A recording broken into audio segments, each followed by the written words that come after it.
Você já sentiu um arrepio na espinha sem motivo aparente? Como se algo estivesse observando você, na escuridão? Hoje, vamos mergulhar em 3 histórias verdadeiras que vão fazer você questionar o que é real.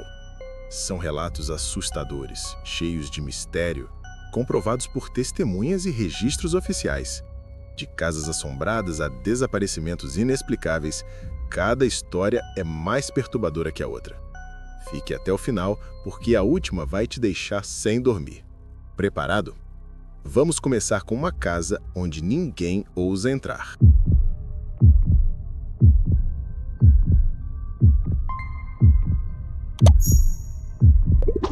Você já passou por uma casa abandonada que parece viva? Em 1987, na pequena cidade de São Bento, no interior do Paraná, Brasil, uma casa de madeira na Rua das Flores ganhou fama por algo que ninguém conseguia explicar. Construída nos anos 1920, ela pertenceu à família Almeida, que se mudou após uma tragédia. A filha mais nova, Clara, de apenas 7 anos, morreu em um acidente no quintal. Desde então, os vizinhos relatavam coisas estranhas. Luzes piscando à noite, portas batendo sem vento e sussurros que ecoavam nas ruas desertas.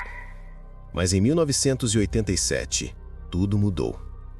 A história começa com Ana e Marcos, um casal jovem que comprou a casa por um preço irrisório. Eles sabiam dos rumores, mas não acreditavam em fantasmas. "É só uma casa velha", dizia Marcos, enquanto reformavam o lugar. Ana, no entanto, sentia algo errado desde o primeiro dia. Ela descrevia um frio constante, mesmo no calor de janeiro. Objetos sumiam, chaves, ferramentas, até um colar que ela nunca tirava. À noite, ouviam passos no corredor, mas ninguém estava lá. Ana começou a anotar tudo em um diário, que mais tarde seria encontrado pela polícia. Os primeiros meses foram inquietantes, mas nada comparado ao que aconteceu em 15 de março de 1987. Ana acordou às 3 da manhã com o som de uma risada infantil. Era Clara, como se uma criança estivesse no quarto, ela escreveu. Marcos, cético, procurou pela casa, mas não encontrou nada. Na noite seguinte, o mesmo som, agora acompanhado de batidas leves na janela. Ana insistiu para chamar um padre, mas Marcos recusou. "É o vento, Ana, para de inventar coisas." Os eventos escalaram. Um vizinho, seu José, jura que viu uma figura pequena, como uma criança, parada no quintal da casa à meia-noite. Ele bateu na porta para alertar o casal, mas ninguém respondeu. No dia seguinte, Ana encontrou marcas de mãos pequenas na janela, do lado de dentro. "Não temos filhos", ela disse a um amigo, tremendo. Marcos começou a duvidar de sua própria descrença. Ele instalou uma câmera caseira, uma das primeiras do tipo na cidade, para gravar o corredor à noite. O que ele capturou mudou tudo. Na gravação, datada de 20 de março de 1987, uma sombra indistinta aparece no corredor às 2h47 da manhã. Não é uma pessoa, mas algo que se move de forma irregular, como se flutuasse. A câmera treme e o áudio registra um sussurro baixo quase inteligível, que soa como "Fique". Ana e Marcos assistiram a fita na manhã seguinte, em choque. Eles chamaram a polícia, que não encontrou sinais de invasão. O delegado, Antônio Ribeiro, registrou em seu relatório: "Fenômeno sem explicação lógica. Casa isolada, sem acesso externo." A partir daí, os eventos ficaram mais intensos. Objetos começaram a se mover sozinhos. Uma cadeira foi encontrada no teto, equilibrada de forma impossível. Ana relatou sonhos com uma menina de vestido branco que apontava para o quintal. Desesperados, o casal chamou um médium local, Dona Rosa, conhecida por resolver casos espirituais. Ela visitou a casa em 1º de abril de 1987 e disse sentir uma presença presa. Segundo Dona Rosa, algo na casa não queria que eles saíssem. Ela sugeriu um ritual, mas Marcos, ainda resistente, recusou. O clímax veio na noite de 5 de abril de 1987. Ana acordou com a sensação de ser observada. Ela abriu os olhos e viu, ao pé da cama, a figura de uma menina. Era a Clara, tenho certeza, ela contou depois. A menina não falou, apenas apontou para a porta. Ana gritou, acordando Marcos, mas a figura sumiu. Na manhã seguinte, eles decidiram cavar o quintal onde Clara havia morrido anos antes. Sob a terra, encontraram um pequeno pingente com as iniciais C.A., algo que a família Almeida confirmou ter pertencido à filha. A descoberta chocou a cidade. A polícia reabriu o caso da morte de Clara, mas não encontrou evidências de crime. Ana e Marcos abandonaram a casa dias depois, deixando tudo para trás. O diário de Ana, entregue à polícia, foi publicado em um jornal local em 1988, reforçando a fama da casa. Até hoje, a propriedade permanece vazia. Vizinhos dizem que as luzes ainda piscam à noite e alguns juram ouvir risadas infantis. Em 1990, um grupo de investigadores paranormais visitou o local e registrou anomalias eletromagnéticas inexplicáveis. O que aconteceu na Rua das Flores? Era o espírito de Clara, preso por alguma razão, ou apenas a mente de Ana e Marcos, afetada pelo estresse? O diário, as gravações e o pingente são provas difíceis de ignorar. Se você passasse por essa casa à noite, teria coragem de entrar? Ou ficaria apenas ouvindo sussurros na escuridão? Se essa história te deixou pão frio nas espinhas, prepare-se porque a próxima é ainda mais perturbadora. Um desaparecimento que desafia qualquer explicação. Mas isso é para daqui a pouco.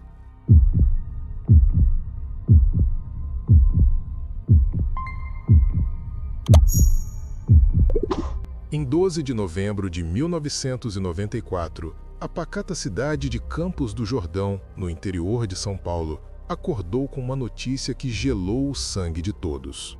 Rafael Mendes, um jovem de 28 anos, havia desaparecido sem deixar vestígios. Rafael era conhecido por ser um guia de trilhas experiente, daqueles que conheciam cada curva da Serra da Mantiqueira como a palma da mão. Ele havia saído sozinho, como fazia quase todo fim de semana, para explorar uma trilha pouco frequentada chamada Caminho do Pico do Itapeva. Um trajeto de 14 quilômetros que ele já havia percorrido mais de 50 vezes. A última vez que alguém o viu foi às 6h17 da manhã, quando ele passou pelo posto de controle da Polícia Florestal e acenou para o guarda, seu amigo de infância, o Sargento Luiz. Rafael levava uma mochila leve, garrafa d'água, lanterna, mapa, um rádio portátil e um caderno onde anotava observações da natureza. Ele planejava voltar antes do anoitecer, mas o anoitecer veio e Rafael não. Às 22 horas a família deu falta. O Sargento Luiz foi o primeiro a organizar buscas. Ele nunca atrasou mais de 2 horas, disse Luiz em depoimento oficial. Equipes com cães farejadores, helicópteros e mais de 120 voluntários vasculharam a trilha inteira durante 3 dias. Nada. Nenhuma pegada, nem um pedaço de tecido, nem o rádio. Apenas a mochila de Rafael, encontrada intacta a exatamente 4,7 quilômetros do início da trilha, pendurada em um galho a 3 metros de altura, algo impossível para uma pessoa sozinha. A mochila estava fechada, com todos os itens no lugar, exceto o caderno. Dentro dele, Rafael havia escrito apenas uma frase na última página usada, com letra trêmula. Eles estão me seguindo desde a cachoeira. Não havia mais nada. Nenhum desenho, nenhuma anotação de horário, nenhuma explicação. A cachoeira mencionada ficava a 800 metros da mochila, mas as buscas lá não revelaram nada, além de água gelada e pedras escorregadias. A polícia registrou o caso como desaparecimento em circunstâncias misteriosas, no boletim número 94-1178, arquivado no 2º DP de Campos do Jordão.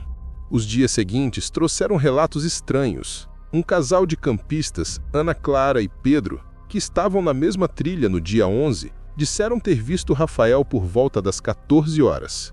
Ele estava parado na beira da cachoeira, olhando fixamente para a água, como se estivesse hipnotizado. Ele não respondeu quando chamamos, contou Ana Clara. Parecia que não nos ouvia e havia um silêncio absoluto. Nem pássaros, nem vento, Quando o casal voltou meia hora depois, Rafael não estava mais lá. Eles não ouviram passos, gritos, nada. Apenas o som da água caindo. A investigação oficial durou 42 dias. Peritos do Instituto de Criminalística de São Paulo analisaram a mochila. Nenhuma impressão digital além das de Rafael. O rádio estava ligado na frequência 146520 MHz, canal de emergência, mas sem sinal de transmissão. A lanterna funcionava perfeitamente. O mapa estava marcado com um X vermelho exatamente no ponto onde a mochila foi encontrada. Mas Rafael nunca usava caneta vermelha, ele só carregava lápis. A frase no caderno foi submetida à grafotécnica. Era, sem dúvida, a letra de Rafael, escrita sob pressão. A caneta havia rasgado o papel em alguns pontos. A família contratou um detetive particular, o ex-delegado Roberto Campos, que descobriu algo perturbador. Em 1987, 7 anos antes, outro guia, chamado Marcelo de Denis, havia desaparecido na mesma trilha, nas mesmas circunstâncias. A mochila de Marcelo foi encontrada no mesmo galho, à mesma altura, com um bilhete que dizia: "Não olhe para trás". O caso de Marcelo foi arquivado como acidente por queda, mas nenhum corpo foi encontrado. Roberto entrevistou moradores antigos da região, e uma senhora de 82 anos, Dona Lúcia, revelou uma lenda local.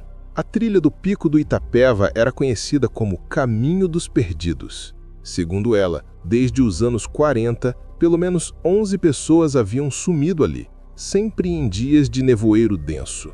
Todas deixavam mochilas penduradas em árvores altas, como se tivessem sido colocadas ali. Em 1995, um ano depois do desaparecimento de Rafael, um grupo de espeleólogos explorava uma gruta próxima à cachoeira e encontrou algo que reacendeu o caso. Dentro de uma fenda estreita, a 42 metros de profundidade, estava o caderno de Rafael. O mesmo que faltava na mochila. As páginas estavam secas, apesar da umidade da caverna. A última anotação, datada de 12 de novembro de 1994, às 15 horas e 42 minutos, dizia: "Eles não têm rosto, só olhos. Não corra, eles correm mais rápido." Abaixo, um desenho tosco, 3 figuras altas, sem traços faciais, só círculos pretos onde deveriam estar os olhos. O caderno foi enviado ao IML, que confirmou. A tinta era recente, a pressão da caneta indicava medo extremo e não havia sinais de que o caderno tivesse sido colocado ali por mãos humanas. A fenda era estreita demais para um adulto passar. A polícia reabriu o caso em 1996, mas não encontrou Rafael.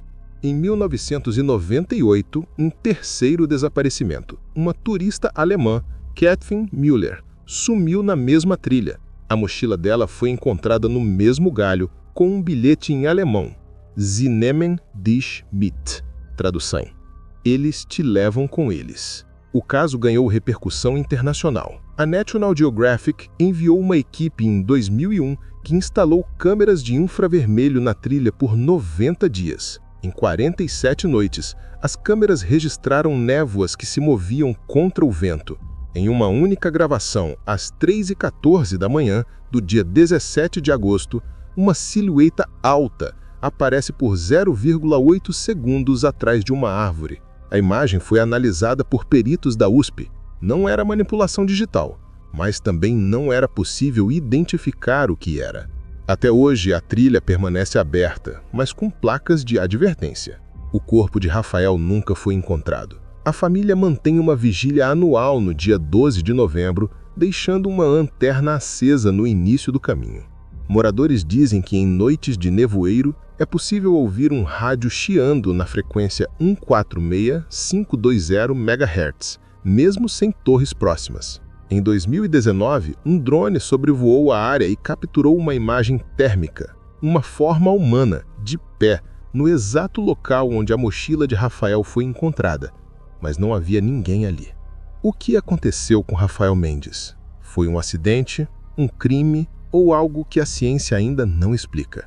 A frase no caderno, os bilhetes, as mochilas penduradas, os desenhos sem rosto, tudo aponta para um padrão que desafia a lógica. Se você estivesse naquela trilha, sozinho, e ouvisse passos atrás de você, pararia para olhar ou continuaria andando, rezando para que o nevoeiro não descesse?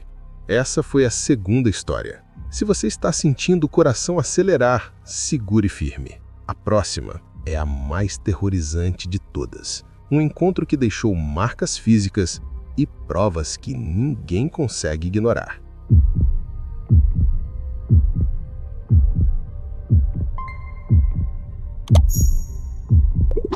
Na madrugada de 6 de outubro de 1975, às 3h14, o caminhoneiro João Batista Costa, de 34 anos, desapareceu da BR-116, trecho conhecido como Rodovia Regis Bittencourt, entre São Paulo e Curitiba. João era um veterano das estradas, 12 anos de volante, nunca um acidente, nunca um atraso. Naquela noite, ele falava pelo rádio CB com seu colega de comboio, o caminhoneiro Zé do Caminhão, na frequência 27.185 MHz. A última frase de João foi clara e calma. Zé, tem uma luz parada no acostamento. Vou encostar para ver se é acidente. Depois, silêncio absoluto. O rádio chiou por 42 segundos e desligou. Zé chegou ao local 11 minutos depois. O caminhão de João estava lá. Motor ligado, faróis acesos, porta do motorista aberta. Nenhum sinal de João. Apenas um cheiro forte de ozônio no ar, como após um raio. O caso foi registrado no Boletim de Ocorrência 75094 da Polícia Rodoviária Federal de Miracatu. A busca começou imediatamente. 38 agentes, 6 cães, 2 helicópteros. Durante 19 dias, vasculharam 42 quilômetros de mata cerrada dos dois lados da rodovia. Nada. O caminhão foi rebocado para o pátio da PRF. No painel, o odômetro marcava exatamente 777.777 quilômetros, número que João nunca havia mencionado. No banco do passageiro, o caderno de bordo estava aberto na página do dia 5 de outubro. A última anotação, com a letra de João, dizia: luzes no céu desde Embu-Guaçu. Não são aviões. Seguem o caminhão. Abaixo, um desenho. 3 círculos luminosos em formação triangular, com linhas tracejadas até o chão. A família de João, esposa Maria e 2 filhos, recebeu a notícia como um golpe. Maria guardou o rádio CB dele em casa, ligado 24 horas por dia na mesma frequência. Em 25 de outubro de 1975, 19 dias após o desaparecimento, às 4h07 da manhã, o rádio chiou. Uma voz rouca, quase irreconhecível, disse apenas: Maria, estou voltando. A transmissão durou 7 segundos. O técnico da Telepar, chamado às pressas, confirmou: o sinal veio de um ponto fixo a 1,2 quilômetros da casa, mas não havia torre ali. Maria correu para a janela. Nada. Apenas o silêncio da madrugada. Às 4h44 do mesmo dia, João Batista Costa reapareceu. Ele foi encontrado por um frentista do posto Ipiranga, quilômetro 347, sentado no meio-fio, descalço, com a camisa do avesso e os olhos arregalados. O frentista chamou a PRF. Quando os policiais chegaram, João repetia uma única frase: eles me levaram. Não era sonho. Exames médicos no Hospital São Paulo às 7h12 revelaram anomalias. Temperatura corporal, 34,2 graus Celsius, hipotermia leve em plena primavera. Pupilas dilatadas, sem reação à luz por 38 minutos. 3 marcas triangulares queimadas na nuca, em formação equilátera perfeita, com 2,1 centímetro de lado cada. Níveis de radiação beta 12 vezes acima do normal no couro cabeludo. O laudo do IML, assinado pelo Dr. Roberto Almeida, conclui: lesões compatíveis com exposição a fonte de energia desconhecida. Não há sinais de violência física convencional. João foi internado por 14 dias. Nos primeiros 3, não falou. Apenas desenhava.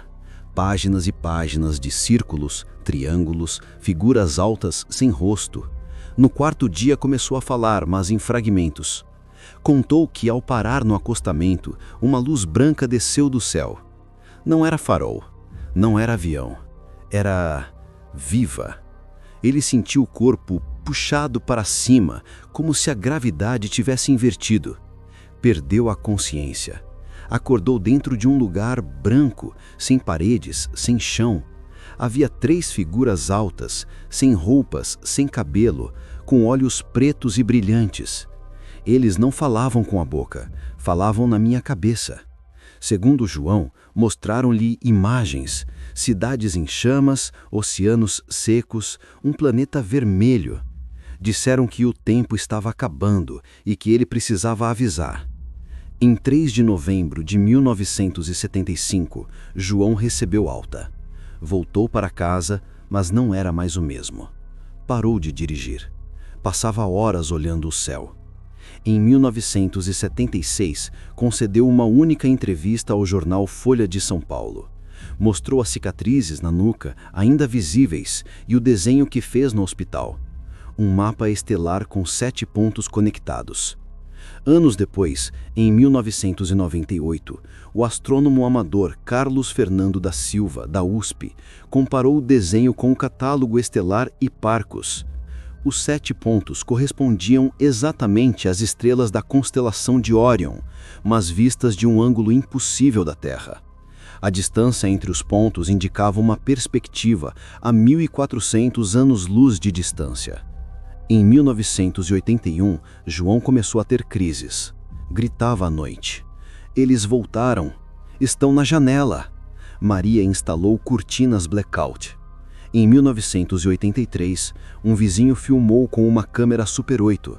Às 2h17, luzes pulsantes pairaram sobre a casa por 43 segundos. A fita analisada pelo Instituto de Aeronáutica e Espaço mostrou objetos com velocidade de 1.200 km/h sem emissão sonora.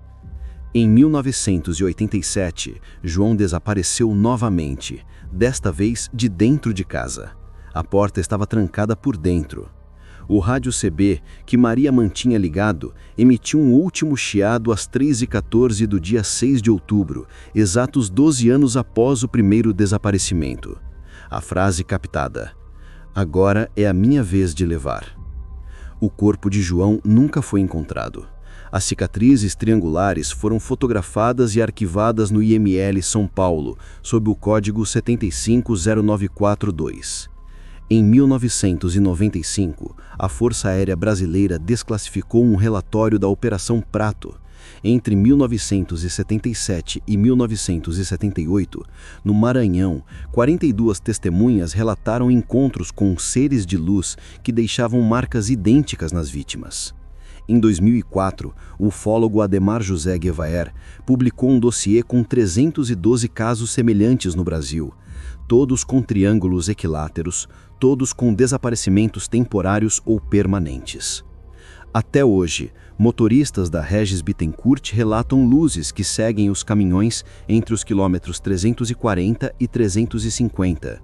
Em 2018, um aplicativo de rastreamento registrou 87 paradas súbitas de veículos no mesmo trecho, todas às 3h14. Em 2022, um drone da PRF capturou uma imagem térmica. Uma silhueta humana flutuando a 4 metros do chão, exatamente onde João parou em 1975. A imagem durou 0,7 segundos. O arquivo foi classificado. João Batista voltou, mas trouxe algo com ele. As marcas, os desenhos, as luzes na cabeça. Tudo documentado, tudo inexplicável. Se você estiver dirigindo sozinho à noite e vir uma luz parada no acostamento, o que faria? Encostaria? ou pisaria fundo prezando para que o retrovisor não mostrasse o que está atrás de você. 3 histórias, 3 verdades, uma casa que não deixa ninguém sair, uma trilha que engole quem entra, um homem que voltou de um lugar que não existe no mapa. A realidade pode ser mais assustadora do que qualquer pesadelo. 3 histórias reais. 3 lugares onde a realidade se partiu. A casa da Rua das Flores, que ainda pisca luzes à noite e guarda o pingente de uma criança que nunca saiu. A trilha do Pico do Itapeva, onde mochilas são penduradas como oferendas e o nevoeiro sussurra nomes que ninguém responde. E a BR-116, onde um caminhoneiro voltou com cicatrizes de outro mundo e um rádio que nunca mais se calou. Qual delas mexeu mais com você? A presença que não quer partir? O silêncio que engole? Ou o céu que escolhe quem leva? Deixe nos comentários. Você já viveu algo que não explica? Já sentiu olhos que não estavam lá? Curta, compartilhe com quem gosta de arrepiar e ative o sininho, porque na próxima semana vamos entrar num lugar que foi lacrado pela polícia. E ainda assim, as luzes se acendem sozinhas. A realidade não pede licença para assustar. Ela apenas acontece. Até a próxima escuridão. Obrigado por ficar até o fim. Comente sua história assustadora. A melhor vai para o próximo vídeo. Inscreva-se. A escuridão continua.